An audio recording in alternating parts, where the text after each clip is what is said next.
شروع اللہ کے نام سے جو سب پر مہربان ہے۔ کہ رسول اللہ صلی اللہ علیہ وسلم نے فرمایا، دنیا کا یہ مطلب نہیں ہے کہ آدمی حلال چیز کو اپنے اوپر حرام کر لے اور مال کو برباد کر دے، بلکہ اس کا مطلب یہ ہے کہ جو مال تمہارے ہاتھ میں ہے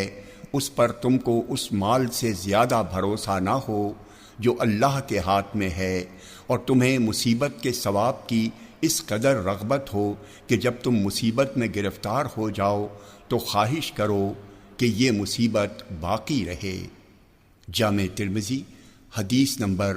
2340 کہ نبی اکرم صلی اللہ علیہ وسلم نے فرمایا، دنیا کی چیزوں میں سے ابن آدم کا حق سوائے اس کے اور کچھ نہیں کہ اس کے لیے ایک گھر ہو جس میں وہ زندگی بسر کر سکے، اور اتنا کپڑا ہو جس سے وہ اپنا سطر ڈھانپ سکے،